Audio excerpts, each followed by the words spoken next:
The most recent episode of Jimmy Kimmel Live took an unexpected and dramatic turn when veteran actor Harrison Ford abruptly walked off the set after a heated exchange with Jimmy Kimmel over Hollywood politics and cancel culture. From the moment Ford stepped onto the stage, the energy in the room was noticeably off. At 81, the film icon best known for his legendary roles as Han Solo and Indiana Jones carried his usual quiet strength. But there was a look in his eyes that hinted this wasn't going to be just another routine appearance. Jimmy Kimmel, the charismatic host, greeted Ford with his signature smile, welcoming him to booming applause. "Harrison Ford, everybody, the man, the myth, the legend," he declared, drawing cheers from the audience. Ford responded with a subtle nod, then sat down. His gaze fixed on Kimmel. The opening minutes felt typical chatter about Ford's latest film, a few humorous tales about directors he'd worked with, and the expected references to his infamous onset injuries. But the light tone wouldn't last. Things began to shift when Kimmel gently nudged the conversation into more controversial territory. "You've been in this industry over 50 years, Harrison," he said. "You've seen a lot of change. What's your take on how Hollywood's dealing with controversial figures these days?" Ford's face tightened ever so slightly. "What exactly are you asking me, Jimmy?" Kimmel leaned back, his grin fading into something more deliberate. "Well, actors today are being held accountable, some say fairly, others call it cancel culture. You've always been outspoken politically. Do you ever worry about crossing a line?" The question hung in the air for a few tense seconds. Ford gripped the arms of his chair just a little tighter. "I believe people should be free to voice their views without worrying that a mob will end their careers," he answered cautiously. Kimmel raised his eyebrows. He could sense a headline in the making. "So, you're saying some people who got canceled didn't deserve it? Even in cases with serious allegations?" "I'm talking about the core issue," Ford replied, his gravelly voice steady but strained. "There's a big difference between real accountability and wiping someone out because of one misstep or an unpopular opinion from the past." The audience, which had been laughing along with Kimmel earlier, now sat mostly quiet. There was a distinct discomfort in the room, a growing awareness that this was heading somewhere unexpected, but Kimmel didn't let up. "Still," he pressed, "don't you think celebrities, especially influential ones, should be mindful about what they say, especially on sensitive topics?" Ford's eyes narrowed. "Mindful according to who? You? Social media mobs? Corporate executives?" His tone stayed controlled, but his words carried a sharp edge. "I've been around longer than most of the people running this industry. I've seen waves of panic ruin good people." Kimmel shot back with sharper intent. "But we're not talking about panic, we're talking about hate speech. When someone spreads bigoted or harmful views, should there not be consequences?" The tension became almost unbearable. Behind the cameras, crew members exchanged worried glances. In the control room, producers likely debated cutting to commercial. Leaning forward, Ford locked eyes with Kimmel. "And who decides what qualifies as hate speech, Jimmy? You? Executives in boardrooms, or some algorithm in Silicon Valley?" He let the silence linger. "Or maybe it's talk show hosts who've crowned themselves the moral judges of society." The words hit like a slap. Kimmel's practiced smile briefly dropped, replaced by a hardened look. "I think most people know hate speech when they see it. We're not debating philosophy, we're talking about basic decency." "Basic human decency," Ford echoed, voice loaded with skepticism. "That's convenient. It can mean whatever fits the narrative, can it?" The crowd fell dead silent. The tension was thick enough to cut with a knife. They knew. This wasn't a scripted bit or a planned debate. This was real, raw, and happening live. Trying to rein it back in, Kimmel offered what he thought was common ground. "Look, we can agree racism, sexism, and bigotry are wrong. When public figures promote that stuff, they deserve consequences. That's just, there you go again," Ford cut him off, voice slicing through the moment. "You're framing the argument in your own terms, deciding what's offensive and what's acceptable." Kimmel's composure slipped further. "I'm not framing anything, Harrison. I'm saying if someone behaves harmfully, there are consequences." That's how society functions. Ford let out a dry laugh. Is that how society works, or just Hollywood? Because the last time I checked, most of the country doesn't live in gated mansions or get their values from production meetings. That line visibly shook Kimmel. His charm faded entirely, replaced by something defensive. Coming from someone who made millions pretending to shoot bad guys, that's rich. Maybe you're just frustrated the real world is more complex than your movies. Ford's eyes darkened. Don't lecture me on complexity, Jimmy, and don't pretend what you do is anything but a curated act to make people feel better about themselves. Curated act? Kimmel's voice rose now, his grip on the show's tone slipping. I'm trying to have real conversations about real issues. Maybe that's what makes you uncomfortable, because you've spent a lifetime behind scripted characters. The studio felt electric, buzzing with the sense that something unforgettable was happening. Cameramen instinctively zoomed in. Audience members quietly pulled out phones. Though security would later demand they delete any footage. Then it happened. Ford stood. Tall, commanding, and with the weight of decades behind his stare, he cast a looming presence over Kimmel's desk. You think I'm hiding behind characters? He said, his voice echoing with the same force that made him a cinematic legend. Let me tell you something. Jimmy, when I play a character, at least I'm honest about it. I don't pretend to be something I'm not. Kimmel stayed seated but leaned in, his tone sharp. What's that supposed to mean? Ford didn't flinch. It means you sit behind that desk every night acting like some moral compass, when the truth is you're just another entertainer hungry for applause. His words sliced through the studio air like a razor. You take serious issues, boil them down to cheap punchlines, and milk them for claps. You stir division when there could be dialogue? I stir division?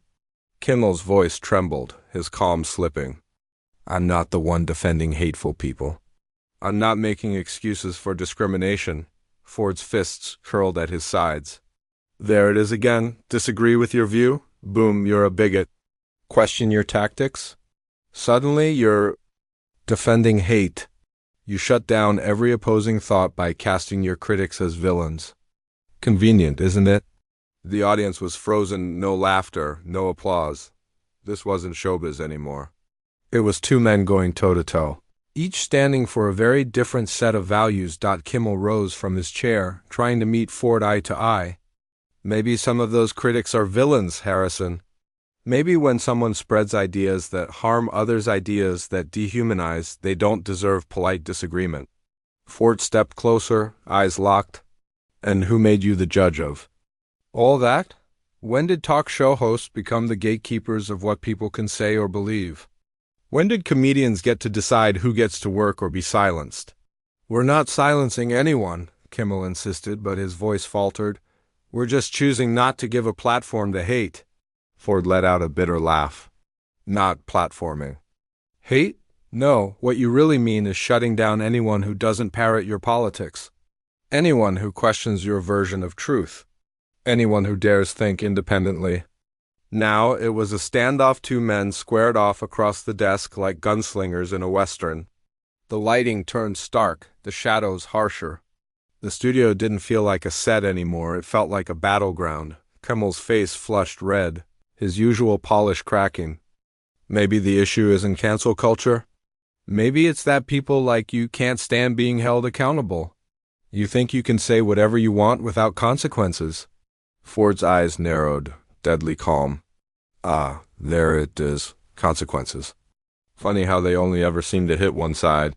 Funny how it's always the people who challenge your script who have to pay the price. Kimmel's voice was climbing. My script? I'm talking about basic human decency, about rights. If you can't understand that, don't you dare lecture me on human rights. Ford growled, his voice low and dangerous. I've seen more real injustice than you've ever tweeted about. I've faced real oppression and suffered real consequences for speaking up. What you're doing isn't activism, it's self-serving theater to make yourself look noble. Kimmel reeled as if he'd been struck. His skin turned purple with anger, veins pulsing at his temples. Theater? I use my platform to fight hate? I speak for people who don't have voices. That's more than playing make-believe on a movie. set and staying silent when it actually matters? Ford's control finally snapped. Silent? You think I've stayed silent? His voice thundered through the studio, making some audience members jump. I've been fighting for truth long before you knew what a camera was. But I did it out there, in the real world, not in a studio built for applause lines. The air was electric. Studio crew whispered frantically in the control room. Security crept closer, unsure if they were watching a segment or a meltdown. Kimmel, feeling the tension tighten, played his biggest card. Please spare us the hero stories, Harrison. Just because you did your own stunts doesn't make you some moral authority. You're a Hollywood millionaire who's mad the world. Stopped worshipping you. Ford went still. His legendary glare now laser-focused on Kimmel. When he finally spoke, his voice was quiet, but chilling, privileged Hollywood elite. He repeated slowly, as if examining each word. Is that what I am to you? That's your way of writing off anyone who challenges your views. Just call them privileged. Slap a label on them and pretend their thoughts don't matter. Sensing momentum, Kimmel pressed harder. If the shoe fits, you've made a fortune pretending to be heroes. Meanwhile, real heroes are dealing with hate, with threats, with actual discrimination. Maybe it's time you looked in the mirror and saw your own privilege. Ford's hands trembled, not with fear, but with fury. Privilege? Let's talk about yours. You sit in that chair every night, tearing people down with snide jokes and slick edits. You've got the privilege of never facing true fallout because you're always saying what your audience wants to hear. I deal with consequences, too. Kimmel shot back, voice raised now. His voice trembled with emotion. I get death. Threats from your followers. I face boycotts, relentless harassment campaigns. Don't act like standing up against hate doesn't come with a cost, because it does, for people like me. Ford's response was sharp, almost disbelieving. There. It is. That's the real Jimmy Kimmel. You've got this idea that anyone who disagrees with you must be part of some dark, unified group, some faceless enemy you get to heroically battle. It never crosses your mind that decent, thoughtful people might simply see the world differently than you do. This wasn't just a talk show moment anymore. It had turned raw, elemental. Two dominant figures, brimming with years of bottled-up anger, clashed in a battle of ideals. The room vibrated with tension, the kind that feels one wrong word away from detonation. Kimmel's tone climbed, edged with desperation. Different perspectives? Is that how we're excusing racism now? Is that what we're calling sexism and homophobia? Just opinions? Just alternate worldviews? Ford moved in, stepping away from the desk and shrinking the space between them. You toss those labels around like they're magical shields, instant debate enders, but guess what? I'm done being afraid of them. I'm not afraid of your hashtags. I'm not afraid of your cancel mobs. Kimmel met his intensity, voice lowering like a challenge. Maybe you should be. Maybe people who protect hate should finally face consequences. Maybe fame won't protect you anymore. The implication hit hard. Ford's eyes burned with a fierce fire, the kind that once made entire theaters go silent. Is that a threat, Jimmy? Are you threatening me right now, on live national television? Kimmel hesitated, realizing too late that he'd crossed a dangerous line, but he wasn't about to walk it back. No, I'm just saying, what you say, what you do, it all has weight. Maybe it's time someone held you accountable. Ford let out a laugh, hollow and cold. Accountability? From you? A man who's never risked more than telling jokes under hot lights? He paused. Then his voice dropped to a chilling whisper that carried farther than any shout. You don't know the first thing about real consequences. The audience and crew sat frozen, collectively holding their breath. The cameras kept rolling, but everyone in the studio knew they were witnessing something beyond any script, something unforgettable, or perhaps too dangerous to ever see daylight again. Sensing he was sinking fast, Kimmel made one final move. You know what, Harrison? Let's just be honest. I think people watching deserve to see who you really are. What values you actually stand for? Ford smiled, but it was cold and calculated. Then go ahead, show them. Tell them who I am. Kimmel faltered for a second under Ford's icy stare, but pride kept him upright. Fine, you're someone who's so shielded by privilege and celebrity that you've completely lost touch. You defend prejudice because it doesn't touch your life. You are exactly what's wrong with the old Hollywood system. The words rang out like gunfire in the silence. Ford didn't move. He let the insults settle before responding with the kind of calm that demands attention. Old Hollywood, he repeated.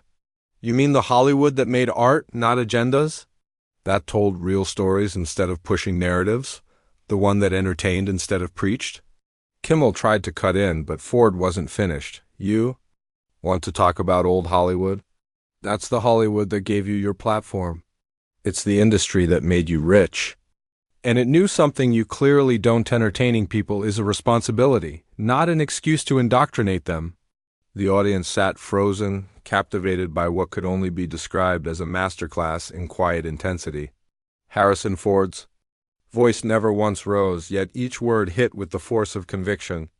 Calm but firm, he stared ahead. You want to know what kind of person I am?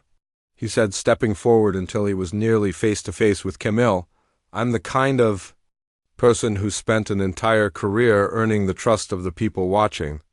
I've risked my life time and time again just to give them something real.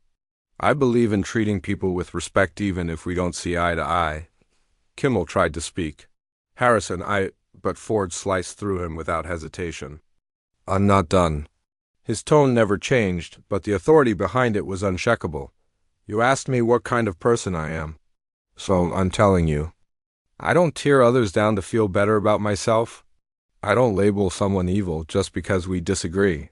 True strength is about lifting others up, not breaking them down. Each sentence hit like a strike. Kimmel's face changed from flushed to ghostly pale. The swagger he'd carried earlier had vanished. He glanced around nervously, searching for help that wouldn't come. Ford's voice dropped even lower, barely a whisper, but somehow it seemed to reach every corner of the room. And here's the biggest difference between you and me, Jimmy, Ford said. After this conversation, I'll go home and I'll sleep soundly knowing I've lived with integrity. Can you honestly say the same? The question seemed to hang in the air, slicing through the silence like a blade. Kimmel opened his mouth. More than once, but no words came. His well-practiced persona had been dismantled, not by shouting, but by something far more powerful, raw truth and emotional clarity. I didn't think so, Ford added quietly. Then with slow, deliberate motion, he straightened his jacket. Even that small gesture radiated composure. You know, I came here tonight to promote a film. But what I've seen instead is a glimpse into what entertainment has become, and I don't like it. He turned to address the audience. His voice, steady and clear, didn't need a microphone. Ladies and gentlemen, I'm sorry you had to witness this. You came for laughter, not a breakdown of why our national conversation has become so toxic. That blame lies with those who mistake being famous for being wise. You could have heard a pin drop. No one moved. No one spoke.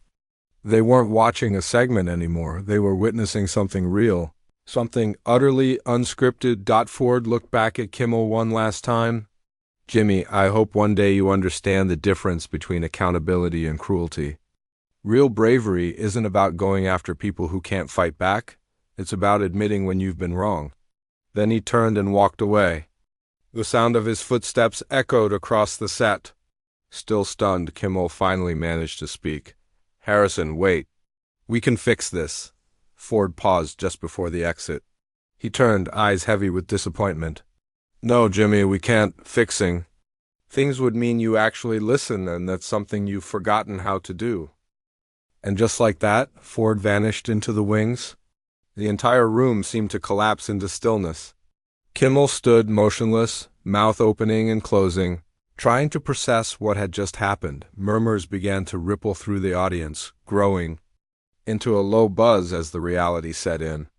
They had just witnessed one of Hollywood's most respected icons display unwavering grace under fire, while watching a talk show host's carefully built reputation fall apart before their eyes. Security moved in, trying to calm the growing stir, but the damage was irreversible. Despite attempts to confiscate devices, cell phone videos began surfacing online within minutes. By the end of the night, the clip was viral. Within days, Kimmel's ratings began to crash as viewers turned away from what they now saw as shallow outrage disguised as comedy. The moment didn't just go viral, it ignited something bigger. It sparked debates across the country about how entertainers shape public discourse, and the fine line between calling someone out and tearing them apart. For Harrison Ford, it marked a bold and final statement, a reflection of the integrity that shaped his career. For Jimmy Kimmel, it served as a sobering reminder. Wielding influence doesn't mean you've earned respect. As the audience slowly filtered out of the studio, deep in conversation, one thing was absolutely clear. They hadn't just witnessed another late-night show. They had been part of a moment that would be remembered television history of the kind no award show would ever celebrate.